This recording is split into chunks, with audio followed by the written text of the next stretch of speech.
Even the work that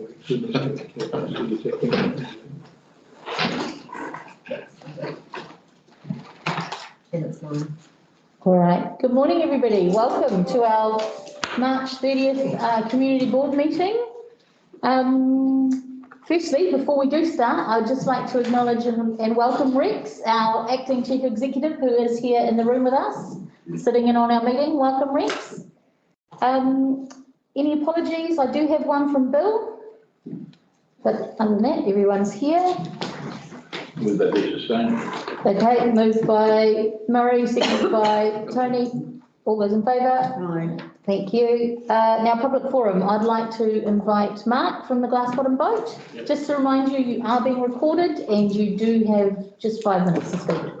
Thank you.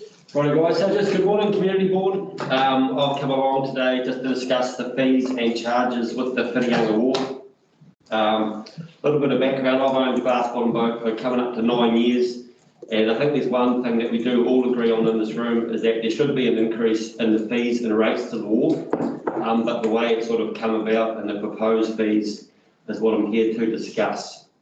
I've been told several times that I would be invited to discuss the options with the council and other key stakeholders of the wharf over the years, but this has never happened.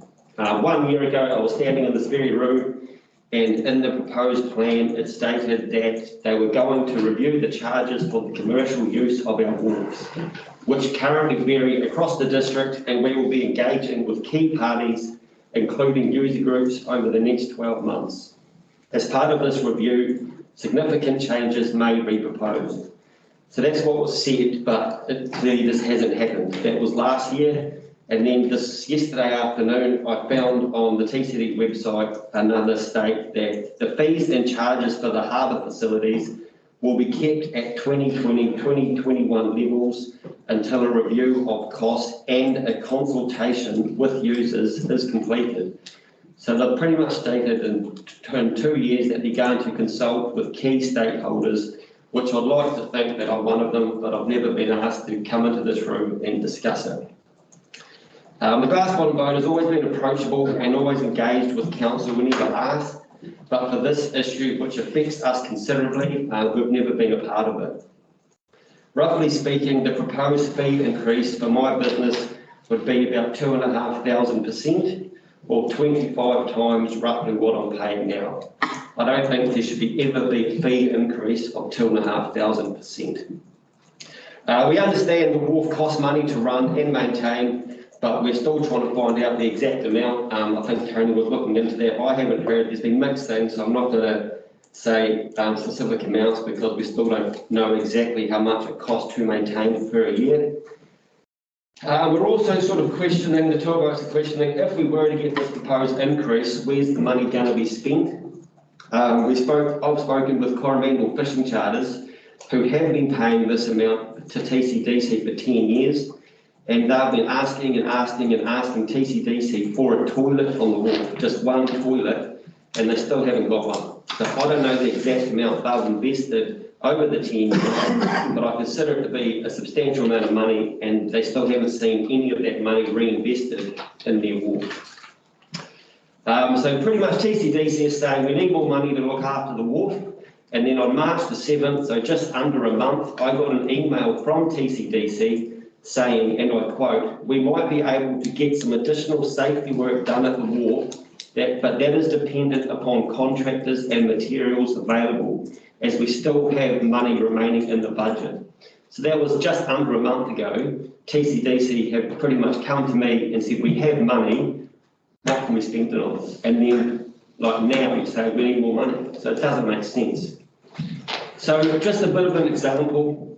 Yesterday, I drove the Glass Bottom Boat and I took out 5 customers. So roughly speaking, I'd have to pay $10 for this tour. From Monday, there's been a large commercial fishing boat tied up to the wharf. It has been there now for approximately 3 days and it hasn't moved.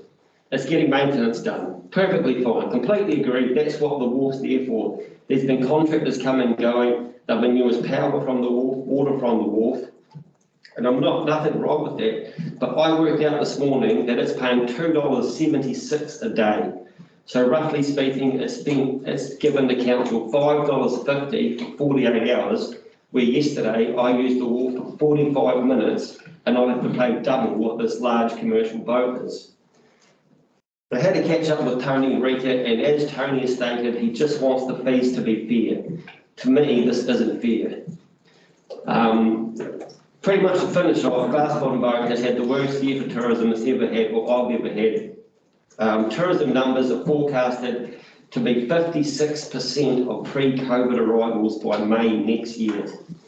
It's obviously been pretty hard. I don't want to talk about COVID. Everyone knows what's been happening. Every time I come into this building for the last 9 years, it's always been to fight for something against the council. You're trying to take away the fee increases, ferry landing, etc. I would like this to change, and I would like the council to be positive towards tourism in this area and try to encourage and promote growth in this damaged tourboat industry instead of opposing an additional tourism tax, which I think is only going to be negative to us and the wider community. Hopefully under 5 minutes. Yeah, no, good. Thank you for that. Does anyone have any questions of Mark?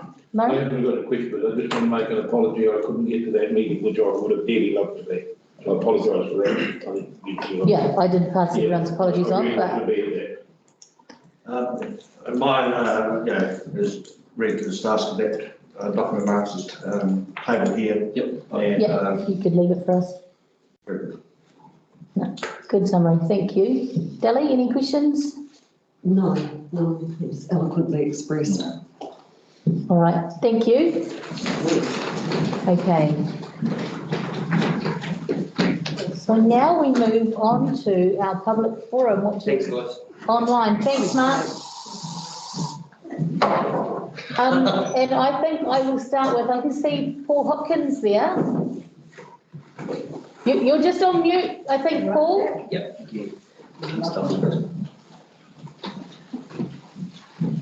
Oh, hang on, I think, have we muted him or is he muted?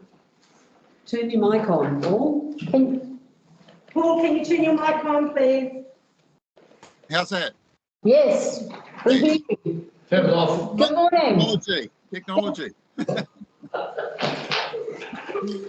Yeah, how are you guys? Great to see you all, and good to see Foxy and Rika the other day. That was nice to catch up. I see Rex in the corner. Nice to meet you too, Dally. Yeah, all the gang. Cool. No. Hey, yeah.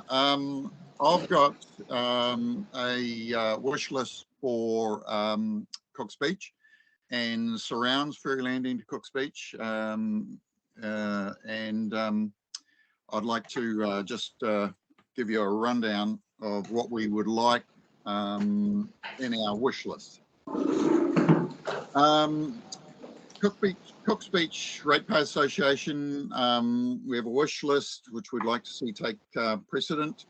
Our number one is the upgrade of the Purangi Estuary Reserve Area, where we get a playground on a par with Hahei, a toilet block that rivals Whangapara, a well parking area that is situated away from the barbecue area that creates more green belt for families. That's number one on our list. Number two is the business area. We certainly need that parking area on the other side, opposite the commercial area. The ground just deteriorates so badly there between seasons. We need a hard stand there, and it's been on the go for a while, but it just seems to be kept putting on the back burner.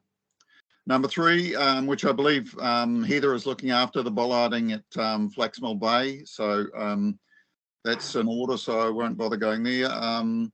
Number four, the improvement of the dual walking biking tracks between Flaxmill and Cooks. We would also like to see it extended from the camp around to and join up with the Longreach one. There might be a few issues with that, but that's what we would like to see. As I've mentioned to you before, the the tennis courts, we'd like to see TCDC take over these tennis courts for the benefit of the whole community. We would like to keep the basketball hoop where it is in place, and maybe put a hitting wall for tennis at the other end of it, because they wouldn't need the whole thing.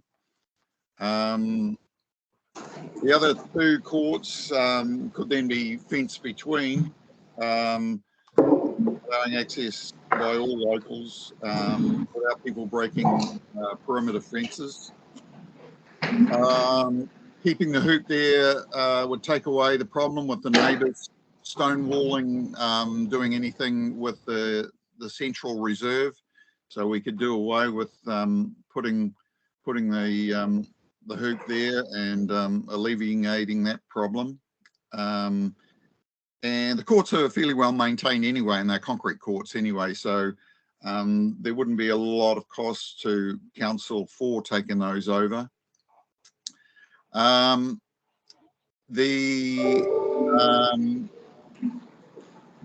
other 4 park toilets between Ferry Landing and Flexible Bay, and the 2 at Cook's Beach certainly could do with a bit of a dolly up. I don't know whether there's any plans at Flexible Bay as yet, but that certainly wouldn't go amiss for a dolly up.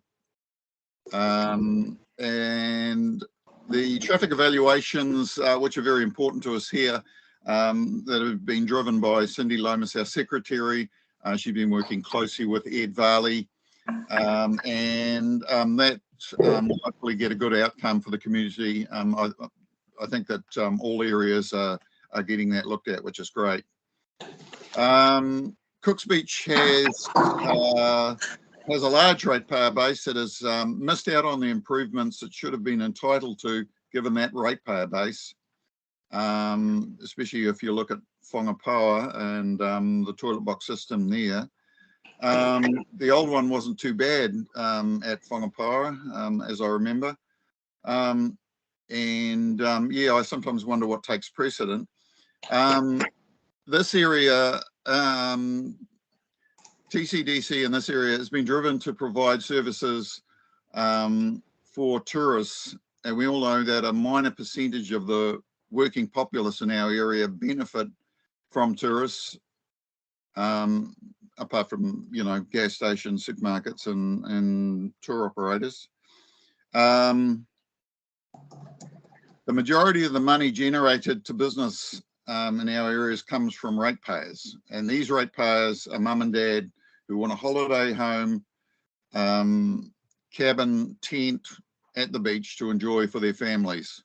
Cook's Beach and its surrounds are not a destination for tourists, but is very much a destination for New Zealand families to enjoy their holidays. As a community board, councillors and staff, you know that the improvements to facilities the locals use for the enjoyment of their holidays between Ferry Landing and Cook's Beach have been minimal over the years. We would like that to change so that you guys make it a priority that things are improved in our area. So that's it. Do you have any questions on that? I'm quite happy to answer them. Right. Just before we get to questions, I was just going to suggest, Paul, that you submit some of this into the annual plan. The submission process is open at the moment. Good idea. And it's a great way to capture some of this stuff. And I'm sure you've been working with, you mentioned various staff members around some of these improvements, but certainly across the board, I'd get them all into the annual plan submission, annual plan submission. Yeah, I think Cindy's working on that as we speak, so. Yeah. Perfect. Excellent. Thanks, Paul. Do we have any questions from around the table? If I can just reinforce, Paul, you've been on this committee. You know it all's got to come through annual plan. Okay. Yeah. Okay. No, that's good to know. And thanks for that, team. And just on that basis, I do agree with Mark. I mean, in my time in community board, we were talking about the charges back then and the concessions and everything, and staff were going to do evaluations, and nothing happened over the years, and that's a lot of years back. All right, thank you. Thanks, guys. Thanks for that, Paul. That's all. Okay, Bye. thanks. Right, next I would like to ask Sean from the Whirianga Escape School. Just a reminder to unmute yourself. There we go. Can you guys hear me? All right. Yeah, good morning. Morning. So I'm just going to give you guys a brief. I've written it down, so I'm just going to look it down. Kia ora, everyone. My name is Sean Riley. I'm speaking to you all today as I'm looking for your support on an upcoming tender for the commercial license at the Whirianga Skate Park. I'm looking to start a skateboard school here in Whirianga called the Whirianga Skate School. And I'm looking to use this area to complete the lessons. I'd like to to you all and informing you about what I'm doing may help with this process. So far, we have 65 children interested in skateboard lesson, with another 12 on the that are showing some more interest just over the last couple of days since I wrote this. The age ranges from 3 to 15 years old, and we have a group of mums that would like to learn, with 8 of them interested to complete that on the weekends. There has been so much community interest and everyone is positive that I feel it must be something that our town needs. The cool thing about my classes is that I will try to make them accessible to everyone. So I supply all the necessary gear to start to learn, from skateboards to a range of different size helmets and safety gears.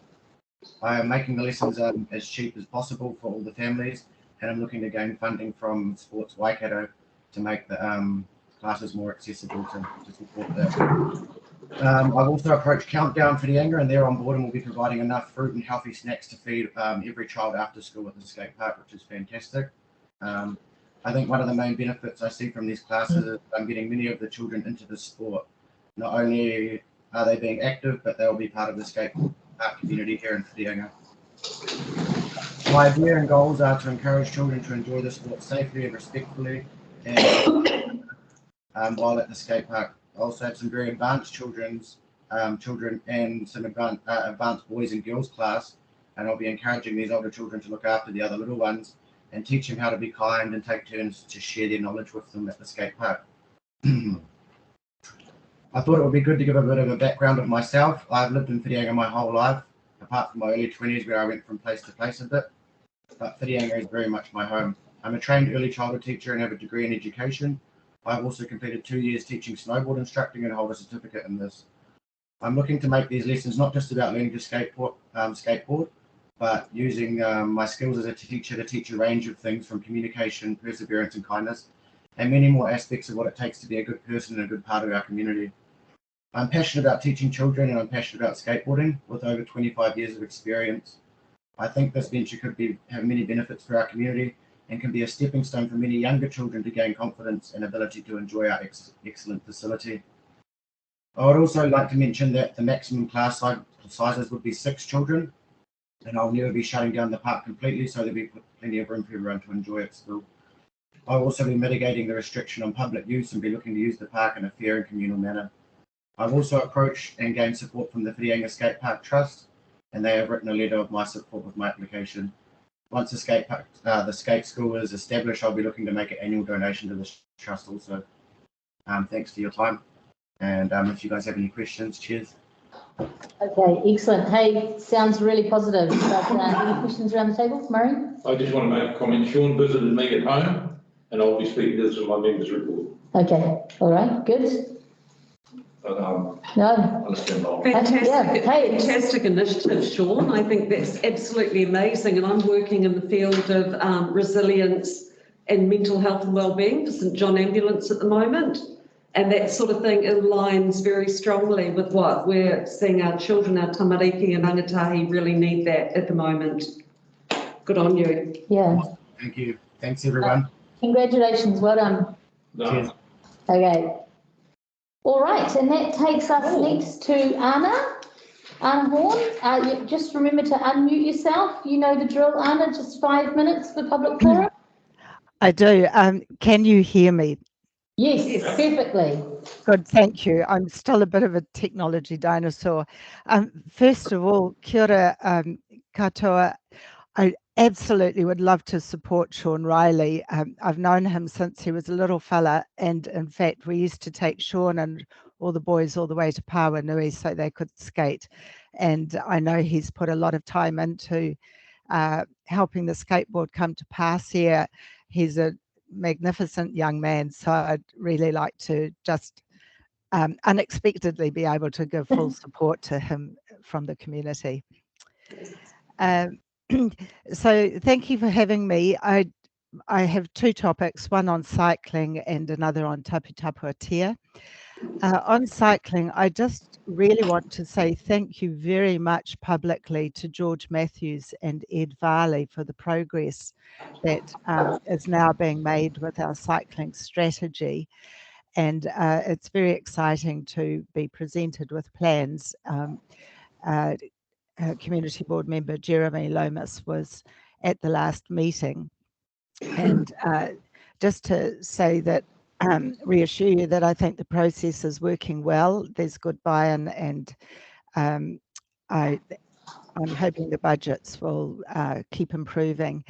Obviously, I know about annual plans.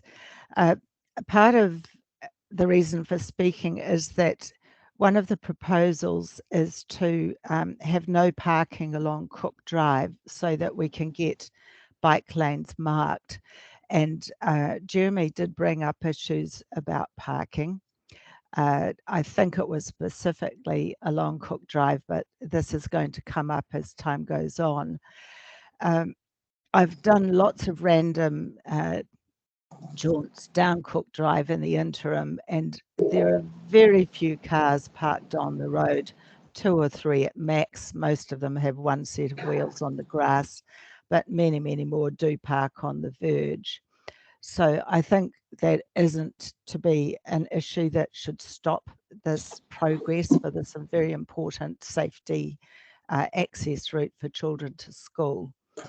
I also would like to make the comment, which I picked up from roading people in Auckland, which is that roads are public thoroughfares. They're not necessarily provided for private use, i.e. parking. So I think that's something to think about. I know Community Board has been asked to consider this aspect of the proposals that Ed and George are going to be putting to you. But I think it's an important one, especially as we extend our whole concept of transport to active. On the issue of Tapu Tapu Atia, I was sent a copy of a letter that Trevor Amundsen had, I believe, put to Community Board last time about cutting down more trees on the Tapu Tapu Atia spit. Well, apart from the fact that I was one of the people 25 years ago who actually planted all those trees, I'd just like to say that all those of us who are involved in beach care are really distressed by this sort of thing happening. We put a lot of voluntary time into planting and maintaining the well-being of our beachfront. And it would seem that people who are promoting the cutting down of trees don't understand how much this work is actually going to help protect their properties. We're sorry if the view isn't ideal. They have bought and built after all that work was done. We can't get in the situation which has happened, 2 of the significant cases where the Waikato piggery at Tamahiri, which had to be closed down because of extending houses, and similarly the mushroom farm at Morrinsville, which had to close as the town extended. Well, I know these aren't businesses, but the business of actually protecting our town and our beach is actually really important. So I'm hoping that you will reject this suggestion from Mr. Amundsen. So I just want to say that we are continuing to do that work, and it's a great effort. The only other thing about the beach care I'd like to raise is that I'm not quite sure of the forums, but we talk often about the need in the central section to move the bike and walking path back some meters so we can actually have a full dune sequence. At the moment, the mid-dune plants are actually right on top of a big cliff. We can't have the proper sequencing take place with such a small area. So I'm not quite sure who we talked to about that. But also I'm aware, as I'm sure all of you are, that the old town dump is in that area, buried under everything. So the more we can reduce the loss of the beachfront, the longer we can keep that rubbish from doing a Fox River or some such. So those are my issues. Thank you. Thank you, Anna, and perhaps maybe if you just got an email to me just outlining that area where you think the Hogan path needs to move, and we can get some conversation happening and yeah, around that. But thank you. Does anyone have any questions for Anna on any of that? You're going to talk to the cycle strategy update in your members report? Perfect. Okay, thank you. Okay. Thank you. Thank you, everyone. I know it's a hard job, so I appreciate what you do. Thanks. No more? Just check, yep.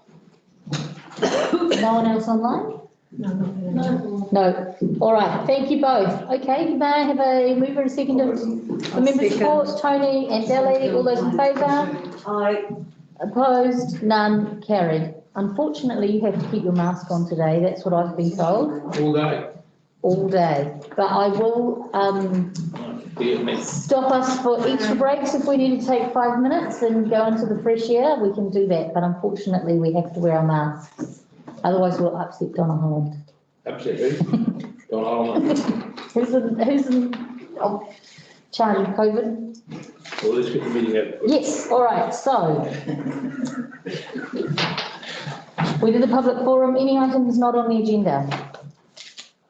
None. Any conflicts of interest? Yeah, I just for the part of the information submission just regarding awards and fees, I'll remove from that. Okay, thanks, Jeremy. And I'd like to declare a perceived conflict of interest for item 1 on the correspondence report. Do we need to move and second those? No, because I think you're just telling us. Right, okay. Item 1.5 on page 3, which is our minutes for confirmation. Can I get a mover and a seconder? I'll move. Thanks, Delhi. Seconded by Murray. Any comments? None. All those in favour, please say aye. Aye. Opposed? None. Carried. Okay, so we're now on to item 2.1. Sorry, I've scribbled all over this page, which is our correspondence report on page 15. Mover and seconder to receive the report. Yep. Jeremy, seconded by Yep. Delhi. To the chair, may I just speak to that? There's just one more additional item that needs to be noted, which I sent out to you previously, which was the letter from Mike Brown about the Robinson Road boat ramp. So that's just been tabled and a request for service has been issued and that will be dealt with through that process. Okay, thank you. All right, I did see that email, yes. So all those in favour? Aye. Aye. Opposed?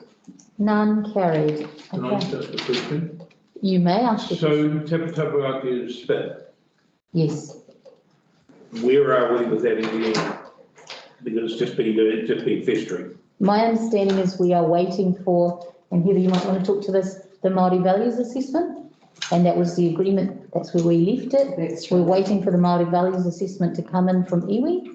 And until that point, only. Okay, I find that because we had a meeting with iwi and I don't remember the Maori Values report being mentioned, so we'll take a cup of tea. It was raised. We did Chair, talk about it. at that meeting very briefly. Was it? Yeah, and.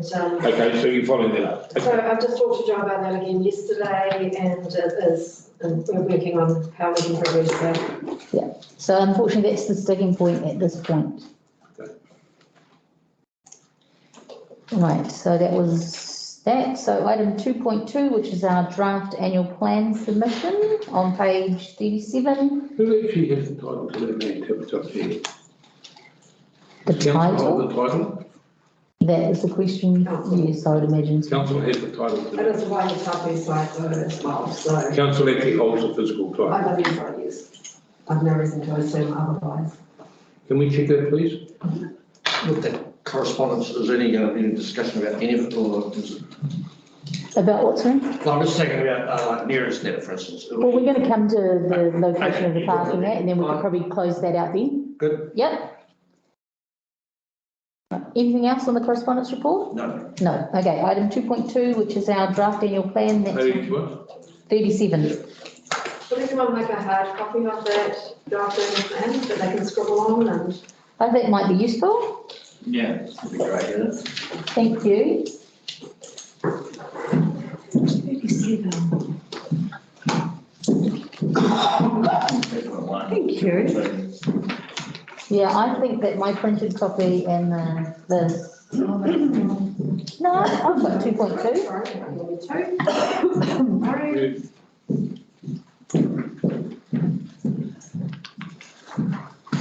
All right, do you want to come up and join us for this conversation, or? Is three here, Donna? Yep. Might be easier. Yeah, it's a bit awkward, isn't it?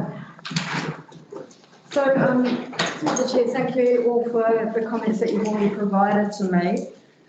Based on those comments, I've put together where I think it sits, but obviously now that's open to discussion, just to ensure that I've captured the comments and you're all happy with them. Tony. Righto, so for me, the program fees. I think we have to submit along the line that we do nothing in this annual plan. Because this is simply insufficient data upon which to make any decisions. And some of the undertakings that we made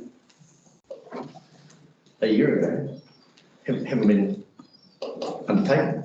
So, sorry, you're talking about boat launching or wharf user? I'm talking about all of it added up, because Okay. we've got a mismatch of how we go about it. So if you are someone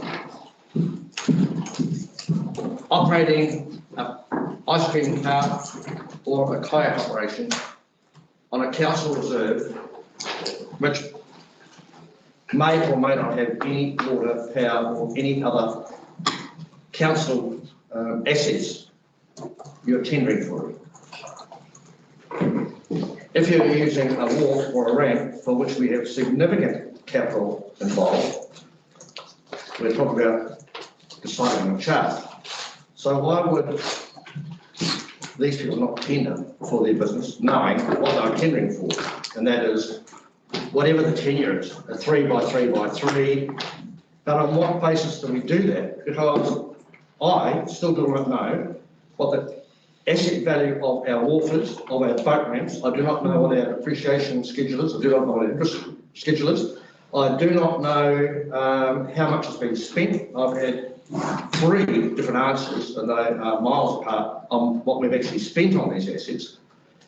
So for me, if we don't actually thoroughly understand what it is we have and what it is we're trying to achieve, I don't know how we can actually go into an annual plan proposing something which to me I don't necessarily think is equitable across all people that use reserve for council assets.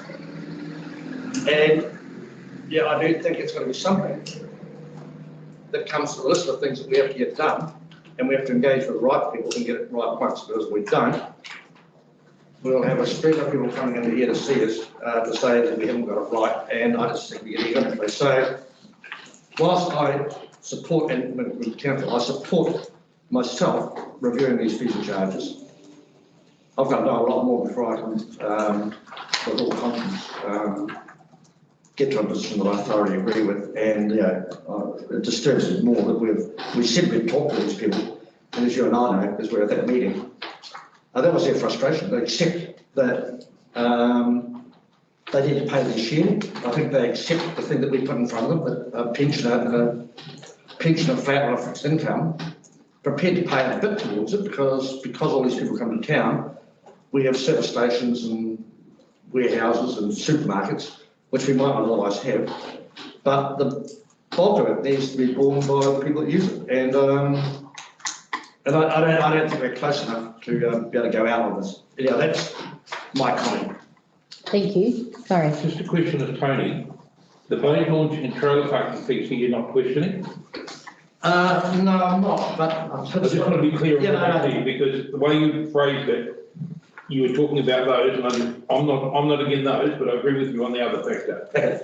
And I think, look, I had to talk to Lorna yesterday, and I went on the radio this morning, because I listened to Rebecca on the radio the other day, driving in the car, and I walked past and I thought, and when I turned around and said to my wife, that is confusing, and it sends no message at all.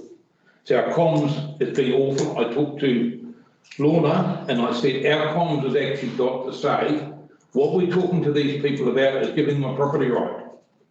It's not just a straight charge. And I was on radio this morning and explaining it, it's like a lease, and I said to Reno on the radio station, if you haven't got a lease, the landlord can kick you out next week. It's exactly the same as the glass bottom boat. If he hasn't got some secure tenure, why would he invest $1 million? And we could actually say next year, you're not operating off that wharf, perfectly within our rights. Now, it's never been explained like that. And Jeremy, with running the ferry, and I'm not compromising you on what I'm going to say, pays to get a right to run that ferry for a number of years. And that's simply what we're saying to these operators, that our comms has never been communicated to them in that vein. But I don't believe the current fees and charges for the wharf, and I think we're all talking about wharf user We're talking fees, about wharf users. it's not promising what you're just encompassing right then and there. The glass bottom boat is. No, but they don't get a tenure. In the new wharf fee structure, and please jump in There's if two I'm things on wrong. the wharf, there's the glass bottom boat time, and then there's the other one, it's the commercial fish operators and their charges too. Yeah, So and it's I two believe that different they need to be treated differently. They do. I believe the They tour do. boat operators almost could sit, And they are treated differently. but they could almost sit in the concessions. We do have Helen online. Oh, she is there. She was red though. She could give us some. Oh. I don't think she was there. Hello, Good morning. can you hear me okay? We can hear you fine. You're all right as best I can tell. So, yeah, we aren't treating the tour operators as concession holders. And I was hoping that with the new bylaw, we would be able to look at the process of getting user licenses in place for the tour boat operators and commercial fishermen. That was my question. In the session that we're going to have this afternoon around the maritime bylaw. Yep. Will that allow us to do that? Yep, I think we kind of need to. Yeah, so we're kind of putting the horse before the cart at the moment. Okay.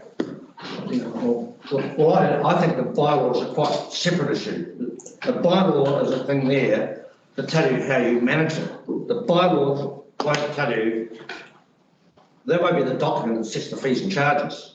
No, but it will allow us to charge and offer a But for tenure. me, we don't have sufficient information, because I said to anyone in this room, what is the asset value?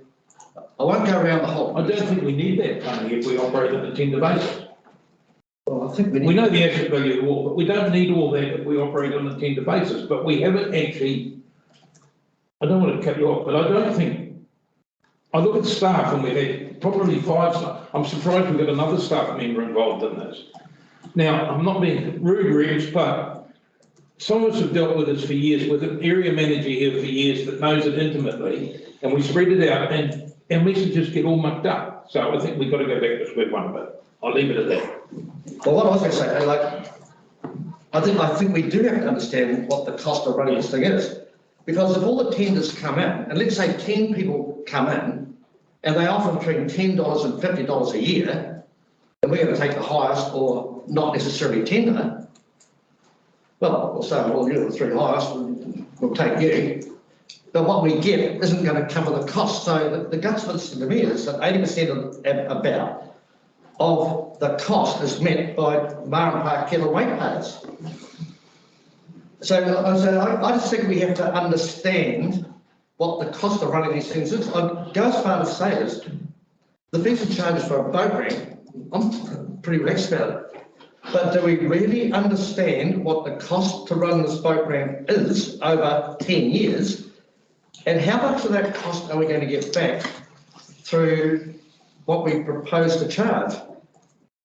How we administer it will be through a bylaw. That'll just say if you turn up in here and you haven't got a sticker or you haven't paid, this is what will happen to you. But that won't determine what the charge is. So I just think that we have not, there's been lip service paid to this topic for 10 years, I know about. Let's try as hard as some of it have. But it became evident to me when we met with 3 users last week that we don't understand our own business and they don't understand their own business. And how can you go forward without that information? You just open yourself up for making a compromise or a dumb decision that you live to regret. So that's, for me, I park it until I actually know what I'm talking about. Yeah, through the chair, I just wanted to say, Tony, I did receive your request, as you know, for that information, and that is being worked on at the moment with our finance team. I just haven't got the final details. Well, it has been sent to me this morning at 8:30. It was? But the attachment I can't open. Okay. But even if I had got it, I can't read and assimilate that in 15 minutes before I turn up at this meeting to actually understand it and have the opportunity to go and interrogate the data. So thanks to everyone that's done it, but I can't make a decision on that today because I haven't had time. Okay, so you've received it, I haven't seen a copy, so that's. Well, what I'm saying, I've had an email with an attachment I can't open, so I haven't seen it. But I know the work's been done. It'll be something in the format that's been sent to me, and I'm checking again now to see if it's turned up. But Dean, did you want to say something? Yeah, but just through the chair, I was privy to the presentation on the bylaw yesterday, and I do know that the current approach for the bylaw is to separate out fees and charges. So the bylaw isn't intending to cover fees and charges. So just on what Tony said, there will be separation. Okay. Madam Chair. Sorry, yes. I personally am quite relaxed about the increase in the boat rate for recreational use, and I hear what Tony is saying, and I don't believe that we do have enough information. I don't like the idea of a tender process because we need to understand how much it costs to run the facilities. The tenders may come in way below or way too high, which is not fair on the operators either. I propose that a moratorium or a hold is put on the wharf commercial operators fee increases until we understand better and whether or not that has to be this time next year that this happens. And given and taking on board what Mark said about COVID and the loss of business and all the rest, it's a bloody hard time. It actually just looks really, really mean to go in here and exposing ourselves by looking like a little bit like idiots because we don't understand our own facilities and how much money we need to spend. So I would propose that we put a hold on that one until we know more, and it may take 12 months till we come back to this process and review it. So are you talking in the specifics of just the tour boat operators, or are you talking about commercial fisher people as well? Personally, I would say tour boat operators because the commercial fishery won't have been as impacted by COVID. But if it's not fair, can I just fair, say a point? Tony and I are going to be on the hearings committee for this, and I just don't want to compromise ourselves. Okay. That's my point. Right. Well, that's a really good point. And so my point is. Sorry. My point is, do you want to just at the moment discuss it at morning tea and then come back up? Because I don't want Tony and I to compromise at the hearings where we can't speak. Okay. Just being cautious. Sorry, you finish and then we need to think about how we want to approach this. Okay, and I so think Bruce is I'm there just probably wanting to speak to. I'm just worried that we are compromising ourselves and putting pressure on these guys without a deep enough understanding of our operating costs. So that's what I want to say. I want to put a hold on that, and it might take 12 months before we come back in and review that. But we should have a greater understanding before we do. Okay, so through the chair, just to sort of move it along a little bit and taking on board what Murray's just said. Do we all agree with the first one, the introduction of boat fees at Hong Kong? Just for that $45 a day fee because they're in flight parking. So we're good with that one? Yeah. So the recreational, because what I'm hearing is this is about wharves and commercials. So are we happy with the recreational statement that we have there? Yep. Okay. Wharf fees we leave to later. Did you want to discuss the next, Hang on. We're not leaving it because we will finish this conversation. coming back after warranty or whatever the case was that Murray was just talking about? So is Bruce wanting to say? No, yeah, let's just, Yeah. can we just stay at all fees for a second? Just Yeah. while we wrap this up in a way? Or what are we going to do? Just leave it? I think. So what did you want to do, Murray? Well, I'd rather leave it till after morning tea. Okay, all right. Is Bruce? Did you want to say anything, Bruce? I can give you a good morning, board. I can give you a quick run through on my thoughts. But yeah, I'm in your hands as far as time wise and how and when you want to discuss it. Okay, all right, let's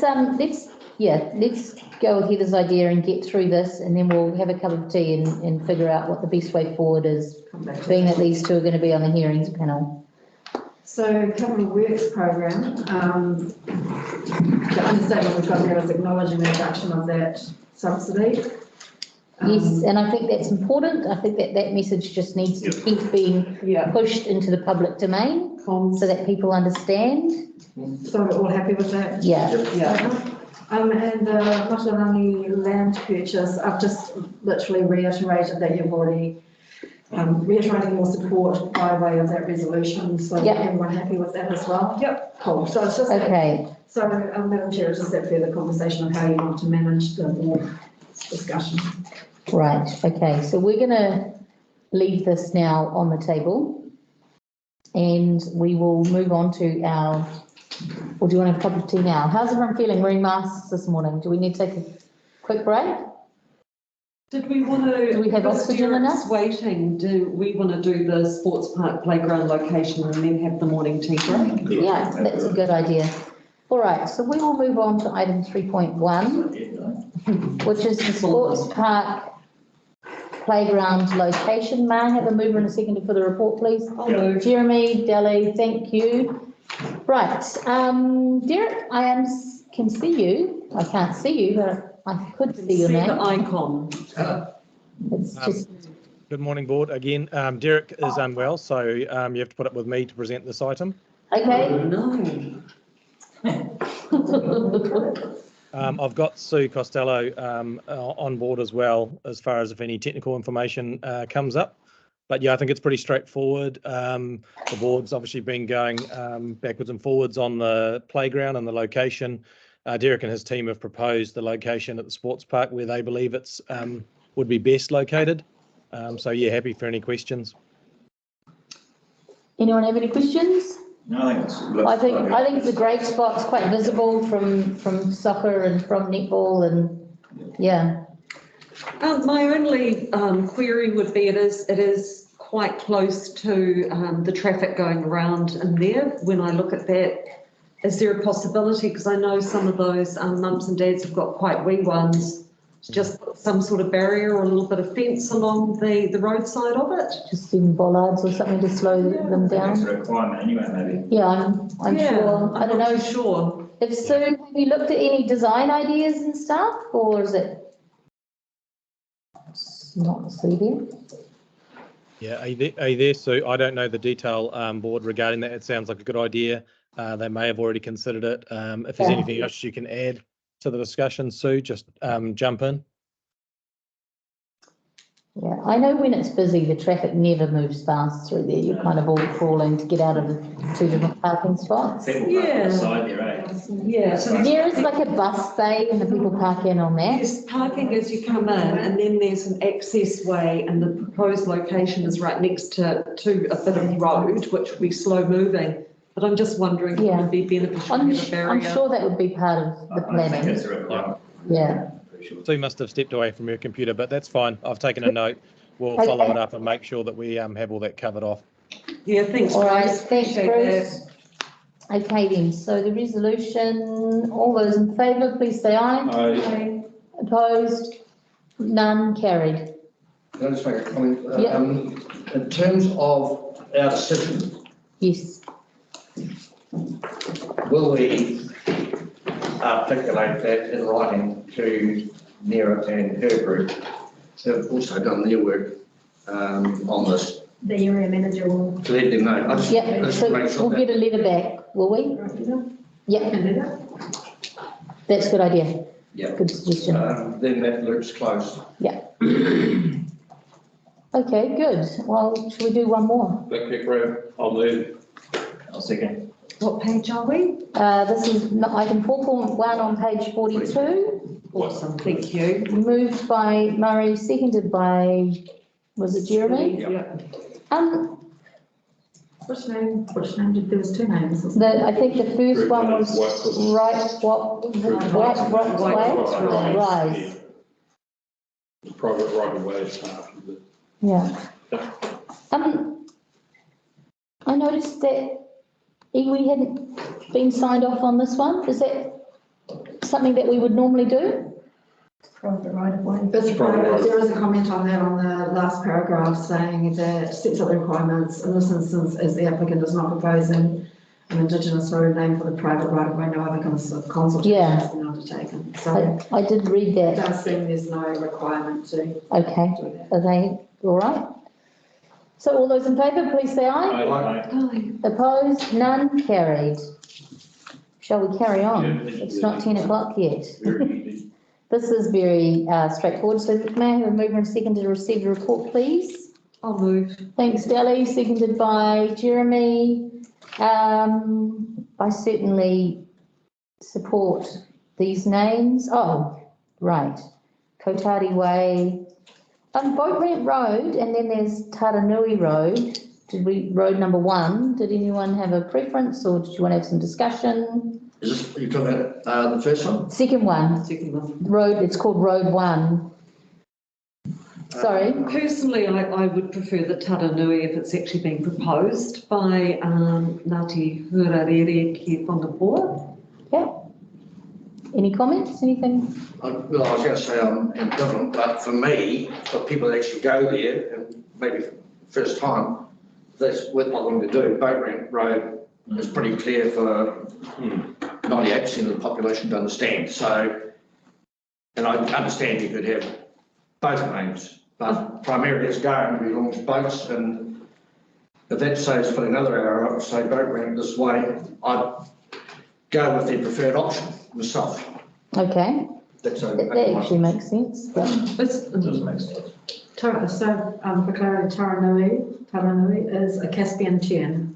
That's what that means. So I'm just wondering, because there is a precedent being set nationwide in Aotearoa that we are, it's like Wharekaho Simpsons Beach. Why couldn't it be Taranui Boat Ramp Road? We've got three Maori names. Why don't we just, everyone knows the local as Boat Ramp Road, let's just simply go on with it. I don't think there needs to be a quota. I'm just expressing what I think. Reasonable. I mean, it's obvious the locals call it Boat Ramp Road.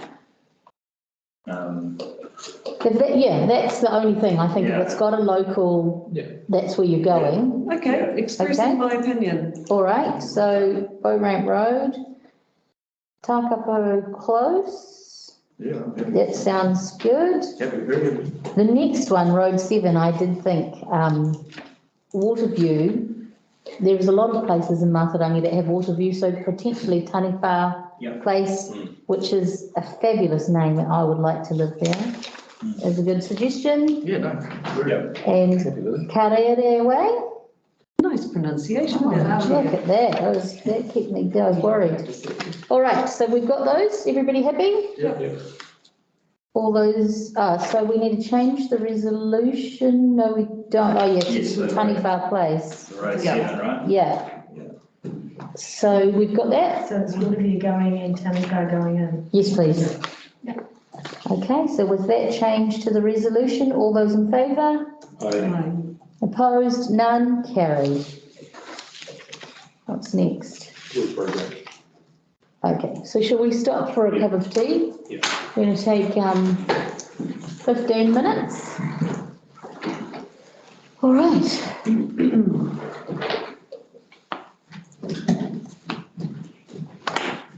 Stop recording.